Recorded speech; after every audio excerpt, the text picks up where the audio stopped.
کیا امریکہ معاہدے کے تحت ایران پر تمام معاشی پابندیاں ختم کرنے کو تیار ہے؟ امریکہ نے 1979 سے لے کر اب تک ایران پر کون کون سی معاشی قدغنیں لگا رکھی ہیں؟ 2015 کو نیوکلیئر معاہدے کی توثیق سیکیورٹی کونسل نے کی تھی. کیا اب ٹرمپ کے ساتھ معاہدے کی توثیق سیکیورٹی کونسل کرے تو یہ سود مند ثابت ہوگی؟ کتنے امریکی صدور نے 47 برس میں نیشنل ایمرجنسیز ایکٹ کا استعمال کر کے ایران پر پابندیاں عائد کی؟ امریکہ کی جانب سے منظور کیا گیا ایران سینکشنز ایکٹ آخر کیا ہے؟ امریکہ نے 2008 میں ایرانی بینکوں کو امریکی مالیاتی سسٹم سے کیوں نکال دیا تھا؟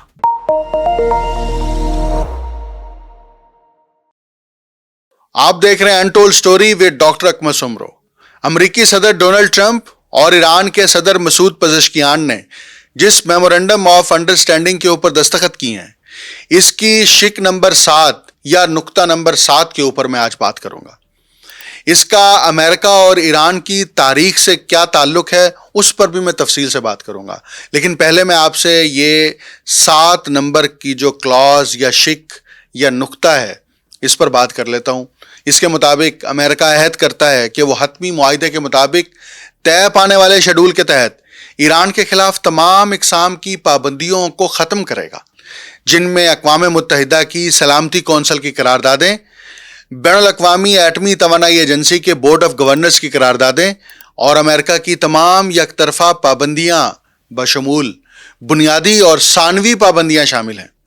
ایران اور امریکہ دونوں تسلیم کرتے ہیں کہ پابندیوں کے خاتمے کا یہ معاملہ انتہائی اہمیت کا حامل ہے اور مذاکرات میں ان معاملات پر فوری طور پر بات چیت کرنے کا اظہار خواہش کرتے ہیں تاکہ اتفاق رائے پیدا کیا جا سکے. یہ میمورنڈم آف انڈرسٹینڈنگ کا نقطہ نمبر 7 ہے. امریکہ نے کب کیسے اور کیوں ایران کے اوپر مختلف ادوار میں پابندیاں عائد کی؟ اس کی بنیاد تو صرف ایک ہی ہے، اور وہ یہ ہے کہ ایران میں جو امریکہ کی پپٹ حکومت تھی اور اس حکومت کی سربراہی شاہ ایران کے پاس تھی، اسے عوام نے اٹھا باہر پھینکا. اور یہی نہیں بلکہ ایران نے یہ فیصلہ کیا کہ اب قومی وسائل تمام وہ ایران کی اپنی قومی ملکیت میں ہوں گے اور ان کا استعمال ایران اپنے قومی مفادات کے تحت کرے گا. اور شاہ ایران کو ملک بدر کر دیا گیا اور اس کے بعد ایک نئی حکومت قائم ہوئی، اور اس حکومت کا نام جو ہے وہ تو کوئی نہیں رکھا گیا، لیکن یہ انقلاب ایران قرار پایا. 1979 کے اس انقلاب ایران کے بعد سے لے کر آج 2026 تک امریکہ اور ایران کے درمیان مستقل طور پر تنازع ہے، لڑائی ہے. اور اب دنیا نے فروری سے لے کر 18 جون تک دونوں ملک اور بشمول اسرائیل ایک بڑی جنگ بھی دیکھی ہے. اب اس کی تاریخ کیا ہے؟ ایران پر امریکی پابندیاں دنیا میں کسی بھی ملک کے خلاف امریکہ کی جانب سے عائد کی جانے والی سب سے جامع اور وسیع پابندیوں میں شمار ہوتی ہیں. 1979 سے لے کر اب تک یہ پابندیاں مسلسل ہوتی رہی ہیں اور یہ ایک نہایت پیچیدہ اور ملٹی لیئر سسٹم کی شکل اختیار کر چکی ہیں. امریکی محکمہ خزانہ کا ادارہ ہے Office of Foreign Assets Control. اس نے ایران کے خلاف اقتصادی، تجارتی اور مالیاتی پابندیوں کے نفاذ اور نگرانی کی ذمہ داری اٹھا رکھی ہے. اس کے علاوہ یہ ان افراد اور اداروں پر عائد پابندیوں کو بھی نافذ کرتا ہے جنہیں امریکی حکومت نے نامزد کیا ہو. یہی ادارہ اقوام متحدہ کی سلامتی کونسل کی جانب سے عائد کردہ پابندیوں پر عمل درآمد کو بھی یقینی بناتا ہے. دوسری جانب امریکی محکمہ خارجہ دہشت گردی سے متعلق پابندیوں کی فہرستوں کی نگرانی اور انتظام سنبھالتا ہے. امریکی پابندیوں کا پہلا قانونی ماخذ وہ قوانین ہیں جو امریکی کانگریس منظور کرتی ہے.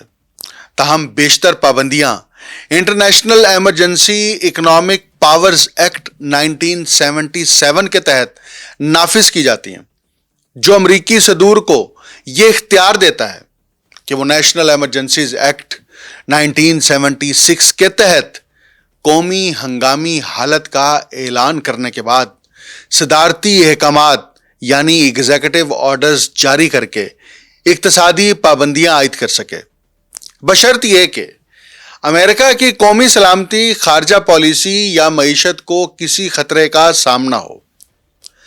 اب جب امریکی صدور نے ایران کے اوپر انہی ایکٹ کے تحت پابندیاں لگائی تو اس میں امریکہ کی معیشت کو اور نیشنل سیکیورٹی کو کسی بھی قسم کا براہ راست خطرہ نہیں رہا، لیکن یہ سب کچھ جو ہوتا رہا وہ اسرائیل کی ایما پر ہوتا رہا یا امریکن اسرائیل پبلک افیئرز کمیٹی کی خواہش پر ہوتا رہا، یا پھر اس ایپک کمیٹی کا کانگریس کے اوپر جو اثر و رسوخ ہے اس اثر و رسوخ کے نتیجے میں ہوتا رہا۔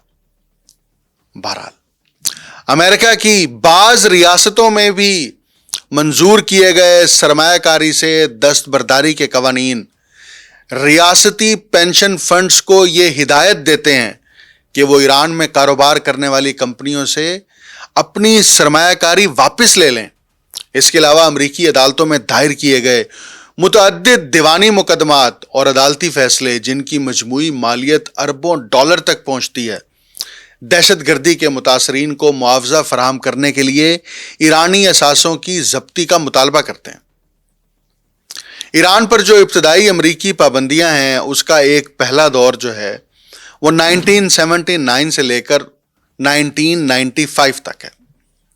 امریکہ نے ایران پر پہلی بار پابندیاں 1979 کے یرغمالی بحران جو کہ نومبر 1979 تا جنوری 1981 تک کا ہے، اس کے رد عمل میں عائد کی۔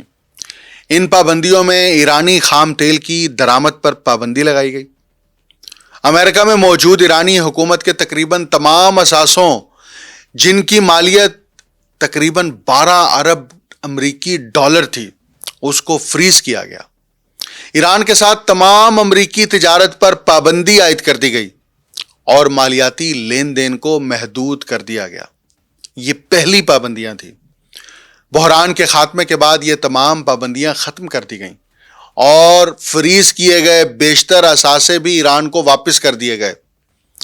جنوری 1984 میں امریکہ نے لبنان کے شہر بیروت میں 1983 کے اس حملے کے بعد جس میں کے پیش رو گروہ نے امریکی میرینز اور کثیر القومی فوج کے بیرکوں کو نشانہ بنایا تھا، اس پر ایران کو دہشت گردی کی سرپرستی کرنے والی ریاست قرار دے دیا۔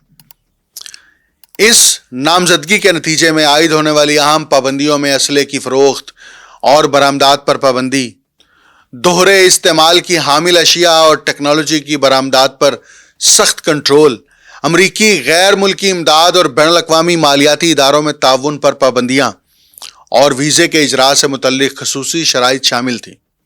امریکہ ان ممالک کو بھی غیر ملکی امداد سے محروم کر سکتا تھا جو دہشت گردی کی سرپرستی کرنے والی ریاستوں کو اسلحہ فروخت کرتے یا ان کی مدد کرتے ہوں۔ اس کے بعد امریکی پالیسی کا بنیادی مقصد ایران کو دہشت گرد تنظیموں کی حمایت ترک کرنے، وسیع پیمانے پر تباہی پھیلانے والے ہتھیاروں کے حصول کی کوششوں کو روکنے اور جدید روایتی ہتھیاروں کے پروگراموں سے دستبردار ہونے پر مجبور کرنا تھا۔ اب یہ دہشت گرد تنظیموں یا ان کی حمایت یہ وہ تعریف ہے جو امریکہ نے خود کی تھی، کیونکہ ہر وہ تنظیم جو امریکی مفادات کے ساتھ براہ راست ٹکراتی ہے یا نہ بھی ٹکرا رہی ہو اور اس کو جواز بنانا ہو تو امریکہ اس کو ٹیررسٹ آرگنائزیشن ڈکلیئر کرتا ہے، اور ایران کے ساتھ بھی یہی ہوا۔ جب تنظیم اور پھر پوری ریاست کو آپ ایک دہشت گرد ریاست ڈکلیئر کر دیں تو پھر پابندیاں لگانا آسان ہے، کیونکہ امریکن قوانین اور ضابطے اس بات کی اجازت دیتے ہیں۔ 1987 میں امریکہ نے ایران سے آنے والی تمام اشیاء اور سروسز کی درآمد پر پابندی عائد کر دی، جس میں خام تیل بھی شامل تھا۔ تاہم بیرون ملک ریفائن کیے گئے ایرانی تیل کی مصنوعات اس پابندی سے مستثنی رہی۔ 1992 کے Iran Iraq non proliferation act کے تحت ان اشیاء اور ٹیکنالوجیز کی ٹرانسفر پر بھی پابندی لگا دی گئی جو ایران کے وسیع پیمانے پر تباہی پھیلانے والے ہتھیاروں یا روایتی فوجی پروگرامز میں معاون ثابت ہو سکتی تھی۔ اس میں دوہرے استعمال کی حامل ٹیکنالوجی بھی شامل تھی۔ 1995 میں صدر بل کلنٹن نے ایران کے تیل اور گیس کے شعبوں کی ترقی میں کسی بھی امریکی شرکت کو ممنوع قرار دے دیا اور دونوں ممالک کے درمیان تجارت پر ایک جامع پابندی عائد کر دی۔ اس پابندی کے تحت ایران کے ساتھ تمام امریکی تجارت، ایران میں نئی امریکی سرمایہ کاری اور تیسرے ممالک کی جانب سے ان امریکی مصنوعات کی ایران کو دوبارہ برآمد بھی ممنوع قرار دی گئی، جو امریکی برآمدی ضوابط کے تحت کنٹرول کی جاتی تھی۔ ایران پر امریکی پابندیوں میں مزید سختی جو ہے وہ ہم دیکھتے ہیں 1996 سے لے کر 2008 تک۔ یہ دوسرا دور ہے سختیوں کا۔ 1996 میں منظور کیے گئے ایران سینکشنز ایکٹ، جسے ابتدا میں ایران اور لیبیا سینکشنز ایکٹ کہا جاتا تھا، اس کا مقصد ایران کے تیل اور گیس کے شعبوں میں غیر ملکی سرمایہ کاری کو روکنا تھا۔ اس قانون کے تحت امریکہ نے نہ صرف اپنی کمپنیوں بلکہ غیر امریکی افراد اور کمپنیوں پر بھی پابندیاں عائد کرنے کا اختیار حاصل کر لیا تھا۔ ان پابندیوں میں امریکہ سے سامان یا ٹیکنالوجی کی برآمد پر پابندی، امریکی بینکوں سے قرضوں کی ممانعت، امریکی ایکسپورٹ امپورٹ بینک کی سہولتوں سے محرومی اور امریکی حکومت کے ساتھ کاروباری معاہدوں پر پابندیاں شامل تھیں۔ اس کے علاوہ جن مالیاتی اداروں پر پابندیاں لگتی تھیں انہیں امریکی حکومتی قرضوں کی خرید و فروخت یا امریکی سرکاری فنڈز کے انتظام سے بھی روک دیا جاتا تھا۔ یورپی یونین کے ممالک نے ان امریکی ثانوی پابندیوں کی مخالفت کی کیونکہ ان کا اثر یورپی کمپنیوں پر بھی پڑ رہا تھا۔ چنانچہ یورپی یونین نے ایک قانون منظور کیا جس کے تحت یورپی کمپنیوں کو امریکی پابندیوں پر عمل کرنے سے روکا گیا۔ پھر امریکہ اور یورپی یونین کے درمیان سمجھوتا ہو گیا اور امریکہ نے کئی یورپی کمپنیوں کو خصوصی چھوٹ دے دی۔ روس اور ایران کے درمیان بڑھتے ہوئے جوہری تعاون پر تشویش کے باعث امریکی کانگریس نے مارچ 2000 میں ایران نان پرولیفریشن ایکٹ منظور کیا۔ بعد میں اس کا نام Iran, north Korea and Syria non proliferation act رکھ دیا گیا۔ اس قانون کے تحت ان غیر ملکی افراد اور اداروں پر پابندیاں لگائی گئیں جو ایران کے جوہری وسیع پیمانے پر تباہی پھیلانے والے ہتھیاروں یا بیلسٹک میزائل پروگرامز میں مدد فراہم کرتے تھے۔ ان پر امریکی اسلحہ، ٹیکنالوجی اور دیگر اشیاء کی برآمدات اور ان سے درآمدات بھی ممنوع قرار دے دی گئیں۔ جب ایران کی بعض خفیہ جوہری تنصیبات کا انکشاف ہوا تو امریکہ نے 2005 میں ایران کے خلاف مخصوص مالیاتی پابندیاں عائد کرنا شروع کر دی۔ اس کے بعد 2006 میں ایران فریڈم سپورٹ ایکٹ منظور کیا گیا جس نے پہلے سے موجود پابندیوں کو مزید مضبوط قانونی بنیاد فراہم کی۔ اس قانون کے تحت ایران میں سرمایہ کاری اور ایران سے درآمدات پر عائد پابندیوں کو مستقل شکل دی گئی اور امریکی صدر کے لیے یک طرفہ طور پر پابندیاں ختم کرنا یا استثنا دینا زیادہ مشکل بنا دیا گیا۔ اس قانون کے مطابق ان افراد اور کمپنیوں پر لازمی پابندیاں عائد کی گئیں جو ایران کے جوہری، میزائل یا روایتی ہتھیاروں کے پروگرامز میں استعمال ہونے والا سامان یا ٹیکنالوجی فراہم کرتے تھے۔ اسی قانون میں ایران میں جمہوریت کے فروغ کو بھی امریکی پالیسی کا باقاعدہ حصہ قرار دیا گیا۔ اسی دوران امریکہ نے بڑے ایرانی بینکوں کی امریکی مالیاتی سسٹم تک رسائی محدود کرنا شروع کر دی اور دوسرے ممالک پر بھی دباؤ ڈالا کہ وہ ایران کے ساتھ مالی لین دین کم کریں یا پھر مکمل طور پر بند کریں۔ 2008 میں امریکی محکمہ خزانہ کے ادارے office of Foreign Assets control نے امریکی بینکوں کو یہ اجازت دینا بند کر دی کہ وہ ایران سے متعلق بعض مالی رقوم کی منتقلی غیر ایرانی بینکوں کے درمیان بھی سر انجام دے۔ اس اقدام کا ایران کی معیشت پر بڑا اثر پڑا کیونکہ ایران کی تیل سے حاصل ہونے والی آمدنی کا بڑا حصہ امریکن فائنینشل سسٹم کے ذریعے منتقل ہوتا تھا۔ صدر اوباما کے دور میں امریکہ نے ایران کے ساتھ سفارتی مذاکرات بھی جاری رکھے لیکن ساتھ ہی اس پر مزید پابندیاں بھی عائد کی۔ 2010 میں منظور ہونے والے کمپریہنسو معاہدے کے تحت ایران پابندیاں جواب دہی اور سرمایہ نکالنے کے قانون نے ایران کے توانائی کے شعبے پر پابندیوں کو مزید سخت کر دیا۔ اس قانون کے تحت اگر کوئی غیر ملکی بینک ایران سے متعلق مخصوص مالی لین دین میں ملوث پایا جاتا تو اس کی امریکی مالیاتی نظام تک رسائی کو نمایاں طور پر محدود کر دیا جاتا تھا۔ سیساڈا اور اس کے بعد آنے والے دیگر قوانین کے ذریعے ایران کے مالیاتی، انشورنس، جہاز رانی، توانائی اور آٹو موبائل کے شعبوں پر وسیع پابندیاں عائد کی گئیں۔ ایران کے مالیاتی پابندیوں کے ضوابط ان قوانین کے مالی اور دیگر پہلوؤں پر عمل درآمد کو یقینی بناتے تھے۔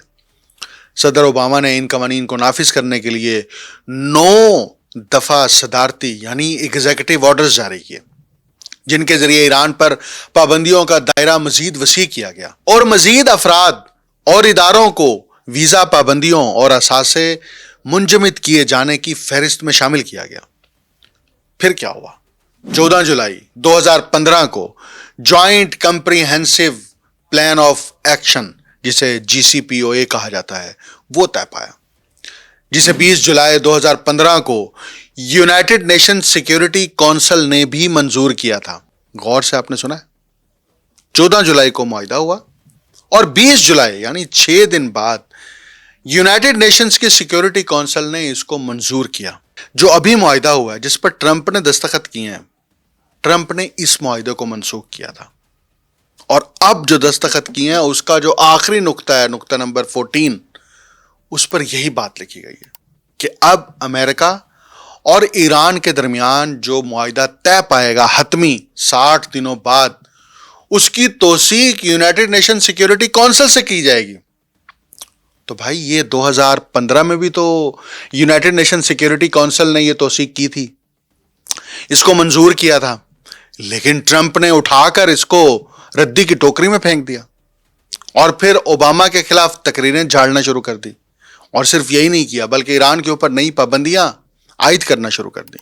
اور یہ جو عمل تھا یہ ہمیں باور کرا رہا ہے کہ سامراج کی، چاہے وہ برٹش سامراج ہو چاہے امریکی سامراج ہو، اس کی تاریخ بتاتی ہے کہ سامراج ہمیشہ دھوکے باز، جھوٹ، مکر، فریب اور باہمی معاہدات کو توڑنے کا ہمیشہ سے اس روایت کا حامل رہا ہے، اور ہمیشہ اسی روایت کی پاسداری کی ہے جس کی ٹرمپ نے کی۔ اور اب ٹرمپ دوبارہ اس بات پر آمادہ ہوا ہے کہ ہم سیکیورٹی کونسل سے اس کی توثیق کرائیں گے، اور یقیناً یہ کلاز جو ہے، یہ نقطہ ایران نے ہی دوبارہ سے شامل کرایا ہے، کیونکہ وہ صرف توثیق نہیں کرائی تھی یونائٹڈ نیشن سیکیورٹی کونسل سے 2015 میں، بلکہ یورپی ممالک کے سربراہان کے دستخط بھی کرائے تھے، ان کو وٹنس بھی بنایا تھا، ان کو گارنٹر بھی بنایا تھا، لیکن سب کچھ پھینک دیا گیا۔ اس 2015 کے معاہدے کے تحت سلامتی کونسل، امریکہ اور یورپی یونین نے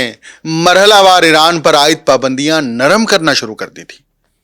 16 جنوری 2016 کو، جسے امپلیمنٹیشن ڈے کہا جاتا ہے، امریکہ نے بعض پابندیوں کا نفاذ روک دیا، خاص طور پر وہ پابندیاں جو امریکی حدود سے باہر دیگر ممالک اور اداروں پر بھی لاگو ہوتی تھی۔ اور اس کے ساتھ اسی معاہدے کے اندر امریکہ نے یہ بھی وعدہ کیا تھا کہ بیرون ملک موجود ایرانی آمدنی پر 2 طرفہ تجارتی پابندیاں ختم کرے گا۔ نمبر 2، تقریباً 445 ایرانی افراد اور اداروں کو پابندیوں کی فہرست سے نکال دے گا، جن میں بڑے بینک، شپنگ کمپنیاں اور تیل اور گیس کے ادارے شامل تھے۔ نمبر 3، ایران کو مسافر بردار تجارتی طیارے فروخت کرنے کی اجازت دے گا۔ اور نمبر 4 نقطہ، امریکی کمپنیوں کی غیر امریکی ذیلی کمپنیوں کو ایران کے ساتھ کاروبار کرنے کی اجازت دے گا۔ نقطہ نمبر 5، ایرانی قالینوں اور بعض غذائی اشیاء کی امریکہ میں درآمد کی اجازت دے گا۔ تاہم امریکہ نے انسانی حقوق کی خلاف ورزیوں، دہشت گردی کا ایک بھونڈا الزام اور بیلسٹک میزائل پروگرام سے متعلق ایران پر پابندیاں برقرار رکھیں۔ اس کے علاوہ امریکی شہریوں اور امریکی کمپنیوں پر لاگو بنیادی پابندیاں بھی برقرار رہیں۔ ان پابندیوں کے تحت ایران کے ساتھ زیادہ تر اشیاء اور خدمات کی تجارت، سرمایہ کاری اور امریکی ڈالر میں لین دین پر پابندی جاری رہی۔ اگرچہ بعض استثناء موجود تھے، کچھ پابندیاں غیر امریکی افراد اور اداروں پر بھی لاگو رہیں۔ ان پابندیوں کو معطل رکھنے کے لیے امریکی صدر کو ہر 120 یا 180 دن بعد خصوصی طور پر چھوٹ جاری کرنا پڑتی تھی۔ 2016 میں امریکی کانگریس نے ایران پابندیوں میں توسیع کا قانون منظور کیا، جس کے ذریعے ایران پابندیوں کے قانون کی مدت بڑھا دی گئی۔ پھر کیا ہوا؟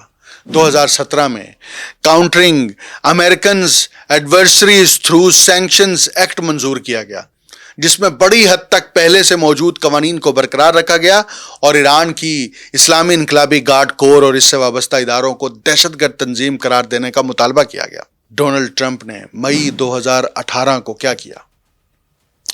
یہ موقف اختیار کیا کہ جو معاہدہ 2015 میں امریکہ اور ایران کے درمیان یا اوباما نے جس معاہدے کے اوپر دستخط کیے تھے، وہ جوہری معاہدے کی بعض پابندیاں عارضی نوعیت کی ہیں اور ایران خطے میں نقصان دہ سرگرمیوں میں ملوث ہے۔ اس بنیاد پر امریکہ نے JCPOA سے علیحدگی اختیار کر لی اور 7 اگست اور 5 نومبر 2018 کو ایران پر تمام امریکی پابندیاں دوبارہ نافذ کر دیں۔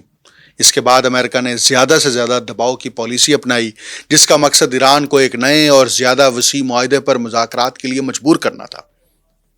سیکیورٹی کونسل کی گارنٹی بھی گئی، یورپی ممالک کی گارنٹی بھی گئی، اور اچانک ایک صدر آتا ہے نیا، وہ کہتا ہے جی ماضی کا معاہدہ درست نہیں تھا، اگرچہ وہ سیکیورٹی کونسل سے بھی اپرووڈ تھا، لیکن اب میں فیصلہ کروں گا اور میں نیا معاہدہ کروں گا۔ ایران نے امریکہ کے ساتھ مذاکرات سے انکار کر دیا اور 2019 میں جوہری معاہدے کے تحت اپنی بعض ذمہ داریوں سے انحراف شروع کیا، اور اگست 2018 سے ستمبر 2020 کے درمیان صدر ٹرمپ نے 5 نئے ایگزیکٹو آرڈرز جاری کیے، جن کے ذریعے ایران کے آٹو موبائل، تیل اور پیٹرو کیمیکل شعبوں پر مزید پابندیاں لگائی گئیں۔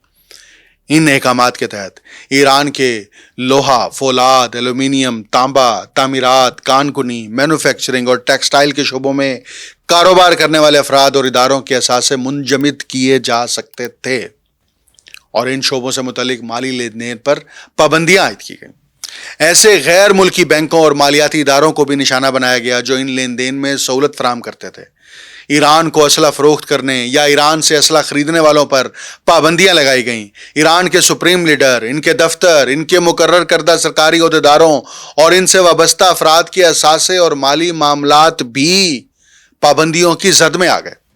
ایسے غیر ملکی بینک بھی پابندیوں کا شکار بنے جو ان افراد یا اداروں کے ساتھ مالی لین دین کرتے تھے۔ پھر کیا ہوا؟ امریکی صدر جو بائیڈن نے ایران کے ساتھ جوہری معاہدے کو دوبارہ بحال کرنے کی کوشش کی، لیکن امریکہ اور ایران کے درمیان بالواسطہ مذاکرات 2022 میں ناکام ہو گئے۔ اس کے بعد سینکڑوں افراد اور اداروں پر پابندیاں عائد کی گئیں۔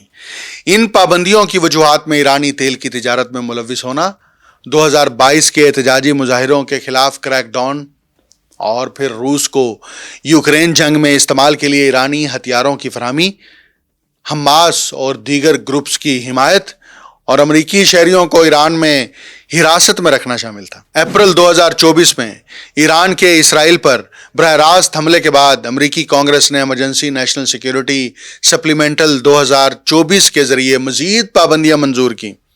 ان قوانین کے تحت پابندیوں کا دائرہ وسیع کرتے ہوئے ان غیر ملکی بندرگاہی آپریٹرز، ریفائنریز، افراد اور اداروں کو نشانہ بنایا گیا جو ایرانی تیل یا پیٹرولیم مصنوعات کے کاروبار سے منسلک تھے۔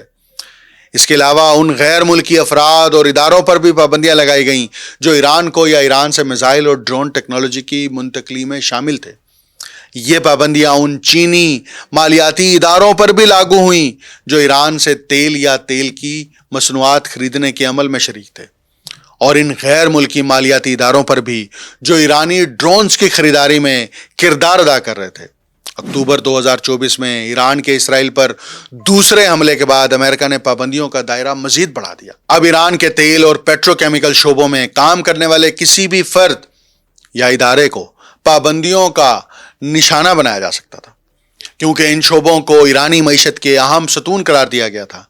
امریکی محکمہ خزانے کے ادارے office of Foreign Assets control نے خاص طور پر ایران کے شیڈو فلیٹس سے بحری جہازوں کا خفیہ نیٹ ورک جو پابندیوں سے بچ کر تیل کی ترسیل کرتے ہیں ان کو نشانہ بنایا، اس کے ساتھ ساتھ ان کمپنیوں اور اداروں پر بھی پابندیاں عائد کی گئیں جو ایرانی تیل اور پیٹرولیم مصنوعات کی نقل و حمل یا ان کی تجارت سے متعلق مالی لین دین میں شامل تھی. اپنی دوسری صدارت یعنی ٹرمپ کی دوسری صدارت جیسے ہی شروع ہوئی تو ٹرمپ نے پھر وہی کام کیا کہ ایران کے خلاف زیادہ سے زیادہ دباؤ کی پالیسی دوبارہ سے نافذ کرنے کے لیے ایک صدارتی یادداشت جاری کی.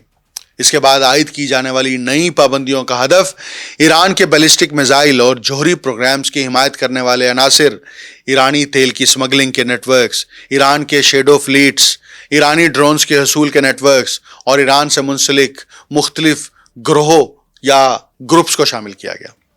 2025 کے دوران امریکی کانگریس میں متعدد بل اور قراردادیں بھی پیش کی گئیں جن میں سے بعض میں ایران کے خلاف مزید سخت پابندیاں عائد کرنے کی تجاویز شامل تھیں. اور پھر کیا ہوا؟ پھر دوبارہ سے مذاکرات شروع ہوئے اور ان مذاکرات کے اندر مختلف خلیجی ریاستوں کے ممالک نے پھر سے سہولت کاری کا کردار نبھانا شروع کیا. اور پھر ان مذاکرات کا آخری راؤنڈ جو ہے وہ جنیوا میں منعقد ہونا تھا اور اس کا اعلان 27 فروری کو باقاعدہ طور پر کیا گیا. لیکن ٹرمپ کو مینج کرنے میں نیتن یاہو کامیاب ہو گئے اور ٹرمپ کو اس بات پر آمادہ کر لیا کہ آپریشن رجیم چینج شروع کر کے ایران کے اندر نئی حکومت انسٹال کر کے اپنی مرضی سے مشرق وسطیٰ کو چلانے کے لیے راستہ ہموار کیا جائے. اور 28 فروری کی رات کو ایران کے اوپر ایک بڑا زبردست امریکہ اور اسرائیل نے مل کر حملہ کیا اور پہلے ہی حملے کے اندر ایران کی مرکزی قیادت، پولیٹیکل لیڈرشپ اور فوجی قیادت میں شامل 40 کے قریب افراد شہید ہو گئے اور ان میں ایران کے سپریم لیڈر آیت اللہ علی خامنائی بھی شہید ہو گئے، ان کے پوتے بھی شہید ہو گئے اور ان کے خاندان کے دیگر افراد بھی شہید ہوئے. ٹرمپ نے یہ ٹویٹ کیا تھا کہ ایران کو انکنڈیشنل سرنڈر کرنا پڑے گا اور ٹوٹل سرنڈر کرنے کے بعد ہم آگے بڑھیں گے. مسلسل حملے کیے جاتے رہے اسرائیل کی طرف سے بھی، امریکہ کی طرف سے، خلیجی ریاستوں کے فوجی اڈوں کے ذریعے سے، لیکن ایران گھبرایا نہیں، ایران ہارا نہیں، ایران نے شکست قبول نہیں کی، ایران نے ٹوٹل سرنڈر نہیں کیا، ایران نے گھٹنے نہیں ٹیکے بلکہ بھرپور جواب دیا اور اسرائیل کا آئرن ڈوم تباہ کر دیا. میزائل کے وہ تھاٹ سسٹم جو خلیجی ریاستوں میں انسٹال تھے ان کو بھی تباہ و برباد کر دیا. اور پھر ایران دوبارہ سے امریکہ کو گھٹنے ٹیکنے پر مجبور کرنے میں کامیاب ہو گیا. اور پھر آپ نے دیکھا، پوری دنیا نے دیکھا کہ وہ ٹرمپ جو ایران کے ٹوٹل سرنڈر کی بات کر رہا تھا، وہ ٹرمپ جو آپریشن رجیم چینج کے کامیاب ہونے کے دعوے کر رہا تھا، وہ ٹرمپ جو ایران کے اندر اپنی پسند کی ایک نئی حکومت انسٹال کرنے کے خواب دیکھ رہا تھا، وہ سب چکنا چور ہو گئے. اور پھر 18 جون کو وہی سب کچھ ہوا جو 27 فروری کو ہونا تھا، یعنی معاہدے کے اوپر دستخط. جنگ سے امریکہ کو کچھ بھی نہیں ملا، بلکہ ابھی جس پر میں نے پورا پروگرام کیا اور گفتگو کی ہے، ایران اس بات پر کامیاب ہو گیا ہے کہ 1979 سے لے کر 2026 تک جتنی بھی معاشی پابندیاں امریکہ نے مختلف قوانین اور ضابطوں کے تحت ایران کے اوپر لاگو کی، نافذ کی، وہ تمام پابندیاں ختم کرنے پر امریکہ آمادہ ہو گیا ہے اور یہ ایران کی سب سے بڑی کامیابی ہے.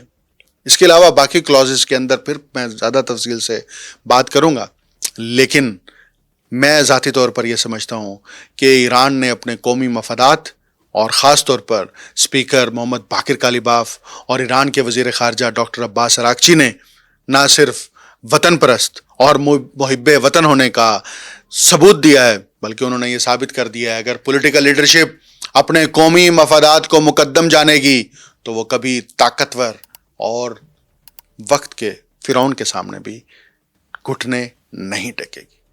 مجھے ڈاکٹر اکمل سومرو کو اجازت دیجیے. اللہ حافظ.